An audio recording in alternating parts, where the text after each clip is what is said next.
எல்லாம் வல்ல அல்லாஹ்வின் அளப்பெரும் கருணையினால் ஜும்மா வேளை தொழுகை நிறைவேற்றுவதற்காக அல்லாஹ்வின் இல்லத்திலே நாம் எல்லாம் அமர்ந்திருக்கின்றோம். இன்றைய தலைப்பாக சொர்க்கத்திற்கு வழிகாட்டும் பாவ மன்னிப்பு என்ற தலைப்பின் கீழ் இருக்கக்கூடிய சில ஆர்வமூட்டக்கூடிய செய்திகளை நினைவுபடுத்திக் கொள்ளலாம் என்று நான் நினைக்கின்றேன். அல்லாஹ் சுப்ஹானஹு வ தஆலா மனிதர்களை இந்த உலகிலே படைத்து குறிப்பிட்ட காலம் அவர்களுக்கு வாழ்க்கை இந்த உலகிலே கொடுத்து அதன் பிறகு மரணத்தை கொடுத்து விடுகின்றார். அல்லாஹ்வை மட்டுமே வணங்கக்கூடிய மூமின்களாகட்டும், பல தெய்வங்களை வணங்கக்கூடியவர்களாகட்டும், இறைவன் இல்லை என்று சொல்லக்கூடிய நாத்திகவாதிகளாகட்டும், எல்லோரும் ஒப்புக்கொள்ளப்பட்ட ஒரு விஷயம்தான், ஒரு செய்திதான் மரணம் என்பது. யாருமே மரணத்தை மறுக்கவே முடியாது. எல்லோரும் மரணம் என்பது நிச்சயம் என்று ஒப்புக்கொள்ளப்பட்ட ஒரு சத்தியமான உண்மைதான் மரணம் என்பது. அதைத்தான் அல்லாஹ் திருமறை குர்ஆனிலே குல்லு நஃப்ஸின் தாயிகத்துல் மௌத், ஒவ்வொரு ஆத்மாவும் மரணத்தை சுவைத்தே ஆக வேண்டும் என்று திருக்குர்ஆனிலே சுட்டிக்காட்டுகின்றார். அப்படிப்பட்ட அந்த மரணம் வருவதற்கு முன்பாக ஒரு மனிதன் இந்த உலகிலே எப்படி வாழ வேண்டும் என்பதற்காக, அதிலும் குறிப்பாக முஸ்லிம்கள் மூமின்கள் இந்த உலகிலே எப்படி வாழ வேண்டும் என்பதற்காக அல்லாஹ் சுப்ஹானஹு வ தஆலா சில வழிகாட்டுதல்களையும் சில அறிவுரைகளையும் சில எச்சரிக்கையான செய்திகளையும் திருமறை குர்ஆனிலும் அதற்கு விளக்க உரையாக நபிகளாருடைய வாழ்க்கையிலே அதனுடைய பொன்மொழிகளாகவும் நமக்கு வழங்கியிருக்கின்றார். அல்லாஹ்வுடைய அறிவுரைகளையும் நபிகளாருடைய பொன்மொழியின் அடிப்படையிலே வாழும் பொழுது ஏற்படக்கூடிய கஷ்டங்கள், நஷ்டங்கள், துன்பங்கள், துயரங்கள் இவற்றையெல்லாம் சகித்துக் கொண்டு அல்லாஹ்வுடைய திருப்தி பெற்ற நிலையில் ஒரு மனிதன் மரணித்து விட்டால் அவனுக்கு அல்லாஹ் தஆலா சொர்க்கம் என்று சொல்லக்கூடிய பரிசை வழங்குவதாக வாக்களிக்கின்றான். அந்த சொர்க்கம் என்பது ஒரு நிரந்தரமான வாழ்க்கை, அமைதியான ஒரு இல்லம். அதை பற்றி நாம் நிறைய கேள்விப்பட்டிருக்கிறோம். அப்போ இந்த உலகிலே சில வழிகாட்டுதலை வழங்கும் பொழுது அல்லாஹ் தஆலா அதிலும் குறிப்பாக நீங்கள் சொர்க்கம் செல்வதாக இருந்தால் இதையெல்லாம் நீங்கள் செய்தால் உங்களுக்கு லேசான விதத்திலே சொர்க்கம் கிடைக்கும் என்று பல்வேறு ஆர்வமூட்ட செய்திகளையும் நமக்கு வரிசையா சுட்டி காட்டுறார். அதில் ஒன்றுதான் இந்த பாவ மன்னிப்பு, தௌபா என்று சொல்லக்கூடிய பாவ மன்னிப்பு. பாவ மன்னிப்பின் மூலம் சொர்க்கம் செல்லலாம். அதற்கான வழிவகைகள் என்ன, அதைத்தான் இன்றைக்கு நாம் சுருக்கமாக இந்த உரையிலே பார்க்க இருக்கின்றோம். அல்லாஹ் திருமறை குர்ஆனிலே சூரா ஆலு இம்ரான் என்று சொல்லக்கூடிய அத்தியாயத்தில் 133வது வசனத்தில் சுட்டிக்காட்டும் பொழுது வஸாரிஉ இலா மக்ஃபிரத்தின் மிர் ரப்பிக்கும் வ ஜன்னத்தின் அர்துஹு ஸமாவாத்து வல் அர்த் உஹித்தத் லில் முத்தகீன் என்று சொல்றார். வஸாரிஉ அதனுடைய அர்த்தம் என்னன்னு பார்த்தீங்கன்னா, நீங்கள் விரைந்து வாருங்கள், விரைந்து செல்லுங்கள். வஸாரிஉ இலா மக்ஃபிரத்தின் மிர் ரப்பிக்கும், அல்லாஹ்வின் பாவ மன்னிப்பின் பக்கம் நீங்கள் விரைந்து வாருங்கள். வ ஜன்னத், ஜன்னத்தின் பக்கம் விரைந்து வாருங்கள். சுப்ஹானல்லாஹ். இல்ல என்ன சொல்றான், வஸாரிஉ இலா மக்ஃபிரத்தின் மிர் ரப்பிக்கும் வ ஜன்னத், நீங்கள் அல்லாஹ்வுடைய பாவ மன்னிப்பின் பக்கமும் அவனுடைய சொர்க்கத்தின் பக்கமும் விரைந்து செல்லுங்கள், விரைந்து வாருங்கள் என்று சொல்லிவிட்டு அர்துஹு ஸமாவாத்து வல் அர்த், அந்த சொர்க்கத்தின் பரப்பு எப்படிப்பட்ட பரப்பு என்றால் வானம் பூமி அளவு மிகப்பெரிய ஒரு பரப்பை கொண்டது. சொர்க்கத்தின் வர்ணனை அல்லாஹ் ஒரே வரியில் சுட்டி காட்டுகின்றான். அதை தொடர்ந்து அல்லாஹ் சொல்றான் உஹித்தத் லில் முத்தகீன், இது முத்தகீன் என்று சொல்லக்கூடிய இறையச்சம் உடையவர்களுக்காக தயாராக வைக்கப்பட்டுள்ளது. சுப்ஹானல்லாஹ். இந்த வசனத்தை சற்று சிந்தித்து பார்த்தோம் என்றால் ஏராளமான கருத்துக்களை நாம் இதிலிருந்து அள்ளி அள்ளி எடுக்க முடியும். அல்லாஹ் என்ன சொல்றார், வஸாரிஉ இலா மக்ஃபிரத், அல்லாஹ்வுடைய மன்னிப்பின் பக்கமும் ஜன்னத்தின் பக்கமும் நீங்கள் விரைந்து வாருங்கள், விரைந்து செல்லுங்கள். அந்த சொர்க்கம் வானம் பூமி அளவு மிகப்பெரிய ஒரு பரப்பை கொண்டது. உஹித்தத் லில் முத்தகீன், அது முத்தகீன் என்று சொல்லக்கூடிய இறையச்சம் உடையவர்களுக்காக தயாராக இருக்கிறது. யோசிச்சு பாருங்க. இங்கு பாவ மன்னிப்பின் பக்கமும் சொர்க்கத்தின் பக்கமும் விரைந்து வாருங்கள் என்று சொல்லி பாவ மன்னிப்பையும் சொர்க்கத்தையும் அல்லாஹ் இணைத்தே சுட்டி காட்டுகின்றான். எதுக்கு பாவ மன்னிப்பை சொர்க்கத்தை இணைச்சு அல்லாஹ் சொல்றான், வஸாரிஉ இலா மக்ஃபிரத்தின் மிர் ரப்பிக்கும், அல்லாஹ்வுடைய பாவ மன்னிப்பின் பக்கம் வாருங்கள், சொர்க்கத்தின் பக்கம் வாருங்கள். நாம் விளங்கிக் கொள்வது என்னவென்றால் பாவ மன்னிப்பின் பக்கம் நாம் செல்லுவது சொர்க்கத்தின் பக்கம் செல்வதற்கு சமம். சுப்ஹானல்லாஹ். அல்லாஹ்வுடைய பாவ மன்னிப்பு ஒரு மனிதனுக்கு கிட்டிவிட்டால் அதற்கான பரிசு சொர்க்கம் தானே. யோசிச்சு பாருங்க.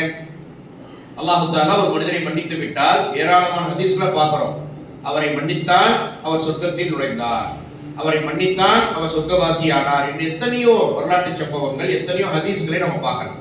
அப்போ யாருக்கு அல்லாஹ்வுடைய பாவ மன்னிப்பு கிடைக்கின்றதோ அவர்கள் சொர்க்கவாசிகள். அதற்காக நீங்க பாவ மன்னிப்புக்காக விரைந்து செல்லுங்கள், விரைந்து வாருங்கள் என்று அல்லாஹ் சொல்றான். எப்படிப்பட்ட சொர்க்கம்? அதாவது அர்துஹு சமாவாதி வல்லர, இந்த வானம் பூமி அளவிற்கு மிக பிரம்மாண்டமானது இந்த சொர்க்கம். யோசிச்சு பாருங்க, இந்த வானத்தை ஆய்வு செய்தவர்கள் யாரும் இருக்கிறாங்களா? பூமியை ஆய்வு செய்தவர் யாரும் இருக்காங்களா? அது ஆய்வுகள் தொடர்ந்து நடந்து கொண்டே இருக்கிறது. கேலக்சி, மில்கி வே, பிளானட்ஸ் என்று பயங்கரமா போயிட்டு சபுக சமாவாதி 7 வானங்கள். பூமியை ஒரு குறிப்பிட்ட கிலோமீட்டருக்கு பிறகு ஆழத்திற்கு மேல் நீங்கள் செல்ல முடியாது என்று அல்லாஹ் குர்ஆன்ல சொல்றான். அப்போ வானம் பூமியை பற்றி ஆய்வு செய்தவர்கள் யாருமே கிடையாது. கடலுடைய அடியிலே இன்னும் ஆய்வுகள் நடந்து கொண்டே இருக்கின்றன. ஆனால் இந்த சொர்க்கம் எப்படிப்பட்டது என்றால், வானம் பூமியை விட பெரியது, அந்த அளவுக்கு பரப்புடையது என்றால் யோசித்து பாருங்க சொர்க்கத்தினுடைய விஷயம் எப்படி இருக்குன்னு சொல்லி. அந்த சொர்க்கத்தின் பக்கம் நீங்கள் செல்ல வேண்டும் என்றால் நீங்கள் விரைந்து செல்ல வேண்டும். எதன் பக்கம்? பாவ மன்னிப்பின் பக்கம் விரைந்து செல்ல வேண்டும். அப்படிங்கிறது விளங்குதா இல்லையா? சாரிவிலா மக்ரத்தின் ரப்பிக்கும் ஜன்னத் அர்துஹு சமாவாதி வல்லரத் உஹித்தத்தில் முத்தகீன். கூடுதலா அல்லாஹ் சொல்றா, இறையச்சம் உடையோருக்காக இந்த சொர்க்கம் தயாராக இருக்கிறது. அப்போ இறையச்சம் இருந்தால்தான் ஒருவன் பாவ மன்னிப்பு கேட்பான். பாவ மன்னிப்பு கேட்பதன் காரணமாக அவன் சொர்க்கவாசியாக மாறுவான். இந்த மூன்றையும் நாம் தொடர்புபடுத்தி பார்க்க வேண்டும். யாருக்கு பாவ மன்னிப்பு கேட்பான்? அல்லாஹ் என்று ஒருவன் இருக்கின்றான். அவன் நாளை நம்மிடத்திலே கணக்கு வழக்குகளை கேட்பான். தவறு செய்தால் தண்டிப்பான், நன்மை செய்தால் பரிசு வழங்குவான். அதுதான் இறையச்சம். அந்த இறையச்சம் உடையவர்கள் தான் உடனே பாவ மன்னிப்பின் பக்கம் திரும்புவார்கள். அதன் காரணமாக சொர்க்கவாசியாக மாறுவார்கள். அப்போ இறையச்சமும் பாவ மன்னிப்பும் சொர்க்கமும் ஒன்றோடொன்று இணைந்தது என்பதை இந்த வசனத்தின் மூலம் நாம் தெரிந்து கொள்ள முடிகிறது. மிக முக்கியமான வசனம் சூரா ஆல் இம்ரானுடைய 133வது வசனம், வசாயிபு இலா மக்ஃபிரத்தின் மின் ரப்பிக்கும் வ ஜன்னத்தின் அர்துஹு ஸமாவாதி வல்லரத் உஹித்தத் லில் முத்தகீன். அப்போ பாவ மன்னிப்பு, சொர்க்கம், அதனோடு இறையச்சம், இந்த மூன்றும் ஒன்றோடொன்று பின்னி பிணைந்தன. இறையச்சம் உடையவன் பாவ மன்னிப்பு தேடுவான். பாவ மன்னிப்பை கேட்டதன் காரணமாக இறைவன் அவனை மன்னிப்பான், அவன் சொர்க்கவாசியாக மாறுவான். இந்த ஒரு வசனத்தின் மூலம் நாம் இதை தெரிந்து கொள்வதை புரிந்து கொள்ள முடிகிறது. அப்போ இறையச்சத்தோடு ஒரு பாவ மன்னிப்பு என்பது தவிர்க்க முடியாத ஒன்று. யோசித்து பாருங்கள், இன்றைக்கு நாம் அன்றாடம் எத்தனையோ பிரார்த்தனைகளை கேட்கின்றோம். துவா வேறு, தௌபா வேறு. துவானா என்ன? அல்லாஹ்விடத்திலே பிரார்த்திப்பது நம்முடைய உடல்நலத்திற்காக, செல்வத்திற்காக, மழைக்காக, குடும்பத்திற்காக, ஆரோக்கியத்திற்காக, கல்விக்காக, ஞானத்திற்காக, வீட்டிற்காக எத்தனையோ துவாக்கள் நாம் செய்கிறோம், பெற்றோருக்காக, குழந்தைகளுக்காக. ஆனால் இந்த துவாவை நாம் அன்றாடம் கேட்கக்கூடிய நாம் தௌபா கேட்கின்றோமா? பாவ மன்னிப்பு தேடக்கூடியவர்களாக இருக்கின்றோமா? எனவே பாவ மன்னிப்பு என்பது மிக முக்கியமான ஒரு விஷயம் என்பதை முதலில் மனதிலே பதிய வைத்துக் கொள்ள வேண்டும். அப்போ பாவ மன்னிப்பின் காரணமாக, இறையச்சத்தோடு கூடிய பாவ மன்னிப்பின் காரணமாக சொர்க்கம் கிடைக்கும்ங்கிற ஒரு செய்தியை நம்ம தெரிஞ்சுக்கிட்டோம். துவா கேட்பதை விட மிக சிறந்தது பாவ மன்னிப்பும் தேடுவது. துவாவோடு சேர்ந்து பாவ மன்னிப்பும் நாம் கண்டிப்பாக கேட்க வேண்டும் என்பது இரண்டாவது செய்தி. ஏனென்று பார்த்தோம் என்றால், நபிகள் நாயகம் ஸல்லல்லாஹு அலைஹி வஸல்லம் அவர்கள் சொல்றாங்க, ஆதமுடைய சந்ததி ஒவ்வொருவரும் பகலிலும் இரவிலும் தவறளிக்கின்றார்கள். குல்லுபனி ஆதம என்று துவங்கக்கூடிய அந்த ஹதீஸ், ஆதமுடைய சந்ததிகள் யார்? ஆண் பெண்ணாக இருக்கக்கூடிய நாம் அனைவரும் தான். ஆதம் அலைஹிஸ்ஸலாம் நம்முடைய தந்தை, அவரிலிருந்து தோன்றியதுதான் இந்த உலகம் முழுவதும். அப்போ ஆதமின் சந்ததி ஒவ்வொருவரும் பகலிலும் இரவிலும் தவறளிக்கின்றார்கள். ஒவ்வொரு வாரமும் தவறளிக்கின்றார்கள் என்று அல்லாஹ்வின் தூதர் சொல்லவில்லை. மாதம் ஒரு முறை தவறளிக்கின்றான் என்று சொல்லவில்லை. பகலிலும் இரவிலும் இவன் தவறளித்துக் கொண்டே இருக்கின்றான் இந்த மனிதன். பின்னர் என்னிடம் பாவ மன்னிப்பு தேடுகின்றனர், நான் அவர்களை மன்னிக்கின்றேன் என்று அல்லாஹ் கூறுவதாக நபி ஸல்லல்லாஹு அலைஹி வஸல்லம் அவர்கள் கூறினார்கள். அஹ்மதுல வரக்கூடிய 21420வது ஹதீஸ். யோசிச்சு பாருங்க, ஹதீஸுல் குதூசி என்று இருக்கிறது. என்ன? அல்லாஹ் அறிவித்தான், அல்லாஹ்வே அறிவித்தான் அப்படின்னு ரசூலுல்லாஹ் சொல்லுவார். அது மிக முக்கியமான ஹதீஸ்களாக பார்க்கப்படுகிறது. அதில் ஒன்றுதான், இரவிலும் பகலிலும் ஆதமுடைய சந்ததிகளாக இருக்கக்கூடிய மனிதர்கள் பாவம் செய்து கொண்டிருக்கின்றார்கள், தவறளிக்கின்றார்கள். பின்னர் என்னிடம் பாவ மன்னிப்பு தேடுகின்றார்கள், நான் அவர்களை மன்னிக்கின்றேன் என்று அல்லாஹ் கூறுவதாக ரசூலுல்லாஹ் அறிவித்தார்கள் என்று சொல்லக்கூடிய ஹதீஸை பார்க்கலாம். அப்போ இந்த குல்லுபனி ஆதம என்று சொன்னாலே எல்லாரும் வந்துருவாங்க. நபிமார்களும் வருவாங்களா இல்லையா? யோசிச்சு பாருங்க. எல்லா நபிமார்களும் சிறிய சிறிய தவறுகளை செய்தார்கள், அல்லாஹ்விடத்திலே பாவ மன்னிப்பு தேடினார்கள், அல்லாஹ் அவர்களை மன்னித்தார். உதாரணத்திற்கு 2-3 பார்த்துட்டு நம்ம தலைப்புக்குள்ள போறோம். முதல் மனிதர் ஆதம் அலைஹிஸ்ஸலாம். ஆதம் அலைஹிஸ்ஸலாம் அவர்களை அல்லாஹ் தஆலா படைக்கின்றான். சொர்க்கத்திலே முதலாக எங்கே தோன்றுகிறார் ஆதம் அலைஹிஸ்ஸலாம்? சொர்க்கத்திலே. அங்கே அவருடைய மனைவி ஹவ்வா அலைஹிஸ்ஸலாம் 2 பேருக்கு அல்லாஹ் சொல்றார், சொர்க்கத்திலே நீங்கள் வேண்டிய இடத்திற்கு செல்லுங்கள், வருங்கள், உண்ணுங்கள், இந்த ஒரு மரத்தை மட்டும் நெருங்க வேண்டாம். ஆனால் அதை மீறி ஷைத்தானுடைய வஸ்வாஸ் என்று சொல்லக்கூடிய ஒரு தூண்டுதலின் காரணமாக அவர்கள் தவறடைத்தார்கள். அதன் காரணமாக பூமியிலே இறக்கி அல்லாஹ் அனுப்புறான். அவர்களுக்காக பாவ மன்னிப்பு கேட்கக்கூடிய சில வார்த்தைகளை நாம் அவர்களுக்கு கற்றுக் கொடுத்தோம். அல்லாஹ் சொல்றோம், அந்த துவாவை நம்ம இன்னைக்கு ஓதுறோமா இல்லையா? ரப்பனா தலம்னா அன்ஃபுஸனா வ இல்லம் தக்ஃபிர் லனா வ தர்ஹம்னா லனகுனன்ன மினல் ஹாஸிரீன். இறைவா, என்னுடைய பாவங்களை மன்னித்து விடு, நாங்கள் எங்களுக்கே அநீதி இழைத்து விட்டோம் என்று சொல்லக்கூடிய அந்த ஒரு பிரார்த்தனை. ஆதம் அலைஹிஸ்ஸலாம் கேட்ட அந்த தௌபாவை அல்லாஹ் ஏற்றுக்கொண்டான், அவர்களை மன்னித்தார். அதே மாதிரி யூனுஸ் அலைஹிஸ்ஸலாம் அவர்கள் அல்லாஹ்விடத்திலே கோபித்துக் கொண்டு சென்றார். மீன் வயிற்றிலே சிறைபிடிக்கப்பட்டார். லா இலாஹ இல்லா அன்த சுப்ஹானக இன்னி குன்து மினல் ஸாலிமீன் என்று நீங்கள் பிரார்த்தனை செய்யாமல் பாவ மன்னிப்பு தேடாமல் இருந்திருந்தால் நாளை மறுமை வரையிலும் உங்களை நான் மீன் வயிற்றில் சிறைபிடித்திருப்பேன். அல்லாஹ் குர்ஆன்ல சொல்றான். சுப்ஹானல்லாஹ். யாரை பார்த்துங்க? சாதாரண மனிதனா? நபி, அல்லாஹ்வுடைய தூதர். யூனுஸ் நபியை பார்த்து அல்லாஹ் சொல்றான், இந்த ஒரு துவாவை கேட்டு நீங்கள் இடத்திலே பாவ மன்னிப்பு கேட்காமல் இருந்திருந்தால் நாளை மறுமை வரையிலும் நீங்கள் மீன் வயிற்றிலே சிறைபிடிக்கப்பட்ட நிலையிலே இருந்திருப்பீர்கள். மறுமை வரைக்கும்னா லட்சக்கணக்கான வருடங்களுக்கு அல்லாஹ் தஆலா அந்த மீனுக்கு உயிரை கொடுத்து அப்படியே சிறைபிடிக்கப்பட்டிருப்பார் அப்படிங்கிறத விளக்கிக் கொள்ள முடியும். அல்லாஹ் அதற்கான ஆற்றல் பெற்றவர். அவர் என்ன செய்றாருங்க? லா இலாஹ இல்லா அன்த சுப்ஹானக இன்னி குன்து மினல் ஸாலிமீன். வணக்கத்திற்குரிய அல்லாஹ்வை தவிர வேறு யாரும் இல்லை, நான் தான் எனக்கு அநீதி இழைத்து விட்டேன்.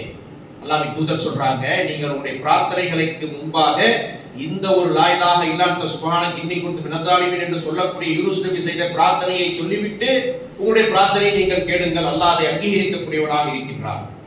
ஒவ்வொரு நாளும் நம்ம துஆ கேட்கிறோமா இல்லையா? முதலில் அல்லாஹ்வை புகழ வேண்டும், நபிகளாருக்கு ஸலவாத்தை சொல்ல வேண்டும்.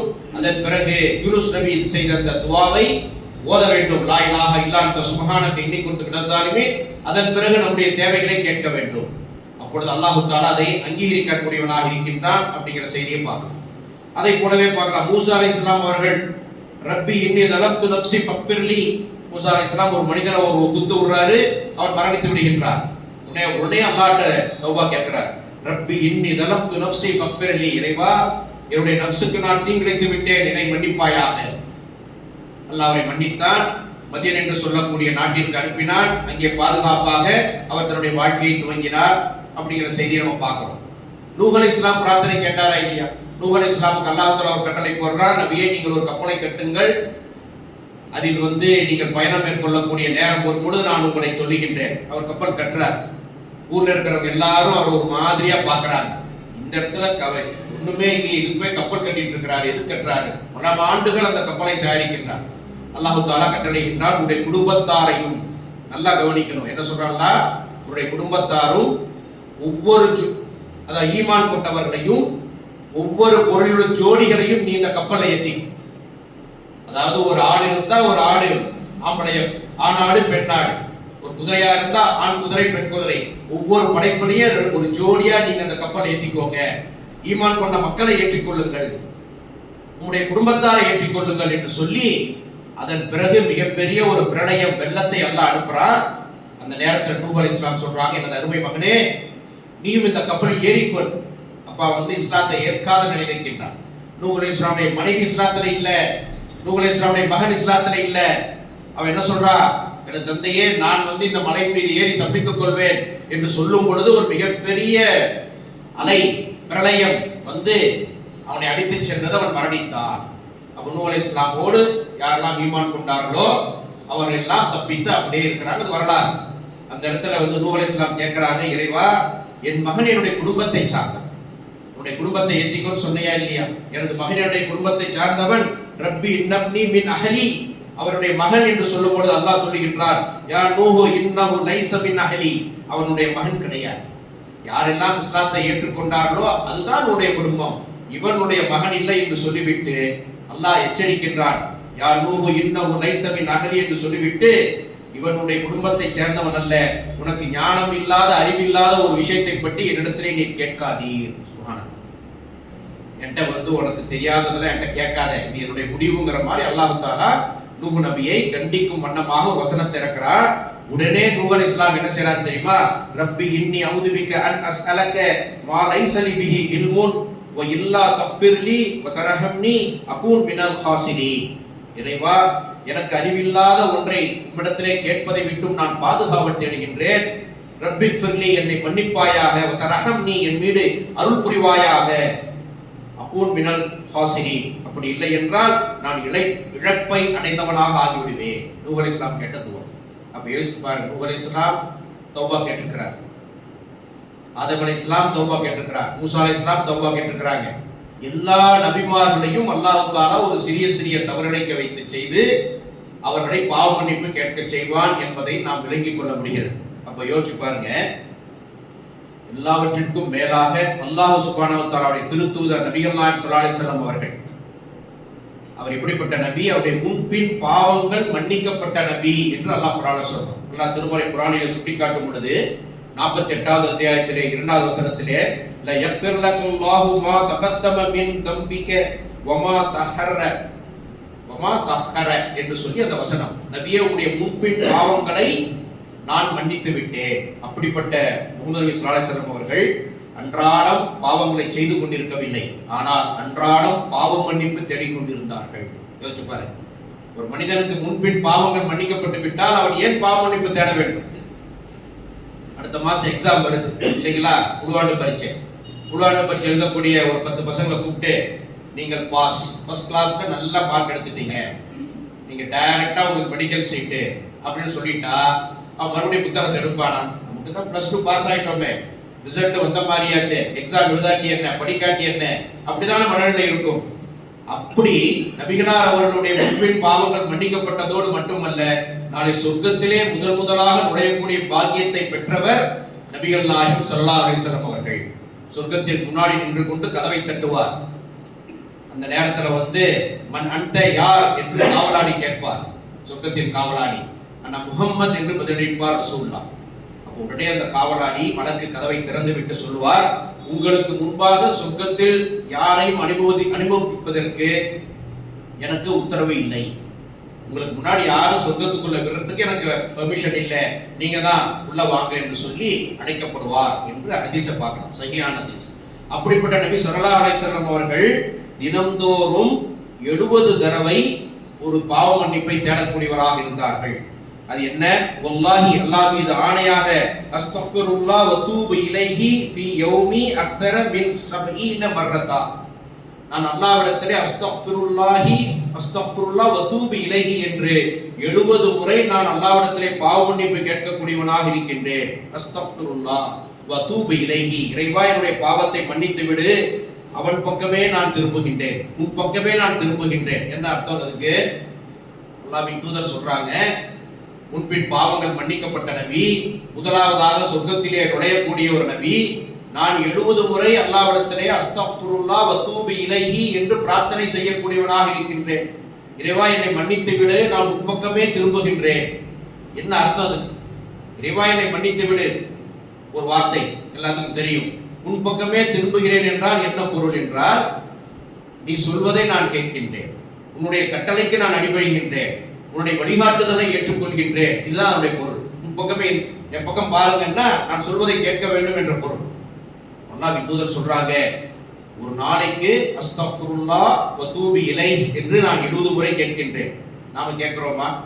கேட்டது யார்? அல்லாஹ்வின் தூதர், முன்பின் பாவங்கள் மன்னிக்கப்பட்ட நபி, சொர்க்கத்திலே முதலாக நுழையக்கூடிய பாக்கியத்தை பெற்ற நபி, நாளை மறுமையிலே அல்லாஹ்வுடைய அனுமதியோடு அல்லாஹ் யாருக்கு சொல்லுகின்றானோ அவர்களுக்காக சிபாரிசு செய்யக்கூடிய, வசீலா செய்யக்கூடிய நபி, எவ்வளவு அந்தஸ்தை பெற்றவர் அவர். அஸ்தக்ஃபிருல்லாஹ் வ தூபு இலைஹி 70 முறை துஆ கேட்கின்றார், பாவ மன்னிப்பு தேடுகின்றார் என்று சொல்லக்கூடிய ஹதீஸ் புகாரிலே 6307வது இலக்கமாக பதிவு செய்யப்பட்டுள்ளது. மற்றொரு ஹதீஸ்ல பார்க்கலாம், இன்னஹு லயகானு அலா கல்பி, என்னுடைய உள்ளம், எனது உள்ளத்திலே கவனக்குறைவு ஏற்படுகிறது. ரசூலுல்லாஹ் சொல்றார், எனது உள்ளத்திலே சில நேரம் கொஞ்சம் கவனக்குறைவு ஏற்படுகிறது, உடனே நான் அல்லாஹ்விடத்திலே அதற்காக 100 முறை ஒரு நாளைக்கு பாவ மன்னிப்பு தேடுகின்றேன் என்று அல்லாஹ்வின் தூதர் சொன்னார்.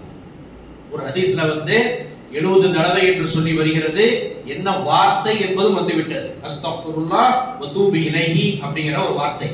மற்றொரு ஹதீஸிலே என்னுடைய உள்ளத்திலே சிறிது கவனக்குறைவு ஏற்படுகிறது, மனிதன் என்ற அடிப்படையிலே அல்லாஹ்வுடைய தூதருடைய உள்ளம் எப்பொழுதுமே என்னங்க, இறை சிந்தனையிலே இறைவனுடைய நினைவிலே இருக்கக்கூடிய ஒரு உள்ளம். அந்த உள்ளத்திலே ஒரு சலசலப்பு, ஒரு சிந்தனை தடுமாற்றம் வரக்கூடிய நேரத்திலே நான் அல்லாஹ்விடத்திலே ஒரு நாளைக்கு 100 முறை பாவ மன்னிப்பு தேடுகின்றேன் அப்படிங்கிற ஹதீஸை நம்ம இதெல்லாம் பார்க்கலாம், முஸ்லிம்ல பார்க்கலாம். அல் அகர் பின் யஸார் ரலியல்லாஹு அன்ஹு அறிவிக்கக்கூடிய ஹதீஸ். அப்ப யோசிச்சு பாருங்க, இன்று மனிதர்களாக இருக்கக்கூடிய நாம் சிறு சிறு பாவங்களால் முற்றுகையிடப்பட்டிருக்கின்றோம், சிறு சிறு பாவங்களால் சூழப்பட்டிருக்கின்றோம். ஆனால் நாம் பாவ மன்னிப்பு தேடுகின்றோமா? அஸ்தக்ஃபிருல்லாஹ் 100 தடவை என்றோமா? அஸ்தக்ஃபிருல்லாஹ் வ தூபு இலைஹி 70 தடவை நாம் என்றோமா? நாளையிலிருந்து அல்லது இன்றையிலிருந்து உடனே இதை தொடங்க வேண்டும். பாவ மன்னிப்பு கேட்கக்கூடிய மனிதர்களாக இருந்தால் அதை தொடர்ச்சியாக நம்முடைய மரணம் வரை பிரார்த்தனையோடு இருக்க வேண்டும். இல்லை, இந்த பழக்கம் இன்னும் நாங்கள் ஆரம்பிக்கலை என்றால் உடனடியாக நீங்கள் ஆரம்பிக்க வேண்டும். அஸ்தக்ஃபிருல்லாஹ் வ தூபு இலைஹி 70 தடவை. எவ்வளவு நேரம் ஆயிட போகுது? இங்கேருந்து நாமக்கல் டிராவல் பண்ணும்போது ஓதிக்கிட்டே போங்களேன். ஏதோ ஒரு வேலை செய்து கொண்டே நீங்கள் எல்லா இடத்திலே பாவ மன்னிப்பு கேட்கலாமே. அந்த சிந்தனையோடு கேட்க வேண்டும். இறைவனுடைய பாவத்தை மன்னித்து விடு, நான் முன்பக்கமே திரும்புகின்றேன் என்று சொல்லக்கூடிய அந்த துவாவை என்ன செய்யணுங்க, நாம் கேட்டுக்கொண்டே இருக்க வேண்டும். காரணம், இன்றைய சூழல், இன்றைய மனிதனுடைய நிலை, பாவ மன்னிப்பு கேட்காமல் இருந்தோம் என்றால் மிகப்பெரிய பிரச்சனை கொண்டு போய் விட்டு அவ்வளவு தவறுகளோடு மனிதன் இன்றைக்கு வாழ்ந்து கொண்டிருக்கின்றான்.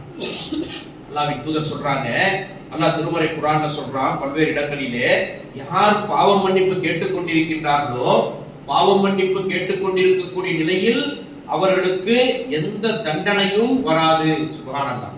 அல்லாஹ் சொல்லக்கூடிய இந்த வசனம் 8வது அத்தியாயம் 33வது வசனமாக இருக்கிறது. நேரம் குறைவாக இருப்பதினால் அந்த வசனம் என்னை மட்டும் நான் உங்களுக்கு சொல்லியிருக்கிறேன். அவருடைய பொருள் என்னன்னு பார்த்தீங்கன்னா, பாவ மன்னிப்பு கேட்டுக்கொண்டிருக்கக்கூடிய நிலையிலே அல்லாஹ்வுடைய தண்டனை வராது என்று அல்லாஹ் சொல்றான். இன்றைக்கு திடீரென்று எத்தனை தண்டனைகளை மனிதர் சந்திக்கின்றார். அப்படியே பைக்ல போயிட்டு இருக்கிறான், திடீர்னு ஒரு ஆக்சிடென்ட் ஆகி விடுகிறது. எல்லாம் காப்பாற்ற வேண்டும். எத்தனை பேர் கார்ல போறோம், ஆக்சிடென்ட் ஆயிடும், எல்லாம் பாதுகாக்க வேண்டும். அப்போ அதை போன்ற ஒரு டிராவலான நேரத்தில் ஆகட்டும், ஒரு பிரச்சனையான நேரத்தில் ஆகட்டும், நம்ம எல்லா இடத்திலே பாவ மன்னிப்பு கேட்டவர்களாக இருந்து கொண்டிருக்க வேண்டும். அப்போ பாவ மன்னிப்பு யார் கேட்டுக்கொண்டிருக்கின்றார்களோ அந்த நேரத்திலே அவர்களை அல்லாஹ் தண்டிக்க மாட்டான் என்று சொல்லக்கூடிய குர்ஆன் வசனத்தை நாம் பார்க்க முடிகிறது. மற்றொரு இடத்திலே அல்லாஹ் சுட்டி காட்டுகின்றான், உங்கள் இறைவனிடத்திலே பாவ மன்னிப்பு தேடுங்கள், அவன் மன்னிப்பவனாக இருக்கின்றான். உங்களுக்கு அவன் தொடர்ந்து மழையை அனுப்புவான், செல்வங்கள் மூலமும் மக்கள் மூலம் உங்களுக்கு உதவி செய்வான், உங்களுக்காக சோலைகளை ஏற்படுத்துவான், உங்களுக்காக நதிகளையும் ஏற்படுத்துவான். 71வது அத்தியாயம் 10 முதல் 12வது வசனங்கள் வரை அல்லாஹ் என்ன சொல்றான், நீங்க அல்லாஹ்விடத்திலே பாவ மன்னிப்பு தேடுங்கள், உங்களுக்காக தொடர்ந்து அவன் மழையை இறக்குவான். மழை என்பது அல்லாஹ்வுடைய ரஹமத். மழை இல்லை என்றால் விவசாயம் இல்லை, விவசாயம் இல்லை என்றால் விலைவாசி ஏற்றம். பார்க்கிறோமா இல்லையா? அப்போ மழையை எழுப்புவான், செல்வங்கள் மூலம் மக்கள் மூலம் உங்களுக்கு உதவி செய்வான். ஒரு மனிதனிடத்திலே செல்வம் இருந்தால், மக்கள் இருந்தால் மட்டும் போதாது, அவர்கள் மூலம் உதவியும் கிடைக்க வேண்டும். நாம் வைத்திருக்கக்கூடிய செல்வம் நமக்கு உதவி செய்ய வேண்டும். நம்முடைய செல்வம், நம்முடைய குழந்தைகள், நம்முடைய உற்றார் உறவினர்கள், நம்முடைய மக்கள், மற்றவர்கள் ஒருவருக்கொரு உதவி செய்ய வேண்டும். இருந்து என்ன பிரயோஜனம்? உதவி செய்யணுமே. அல்லாஹ் சொல்றா, நீங்க எல்லா இடத்திலே பாவ மன்னிப்பு தேடுங்கள், உங்களுடைய செல்வமும் உங்களுடைய குழந்தைகளும் உங்களுடைய சந்ததிகளும் உங்களுக்கு உதவி செய்வார்கள், உங்களுக்காக சோலைகளை அவன் ஏற்படுத்துவார், உங்களுக்காக நதிகளை ஏற்படுத்துவார், சொர்க்கத்திலே உங்களுக்கு சோலைகளும் நதிகளும் கிட்டும் என்று அல்லாஹ் இந்த திருமறை குர்ஆன் வசனத்திலே சுட்டி காட்டுகின்றான். இப்படியாக பாவ மன்னிப்பின் மூலமாக பல்வேறு நன்மைகளை இறைவன் நமக்கு வழங்கி இருக்கின்றான். இதனுடைய தொடர்ச்சியை 2ஆம் நாளை பார்ப்போம். வாஹிரு தஅவானா அல்ஹம்துலில்லாஹி ரப்பில் ஆலமீன்.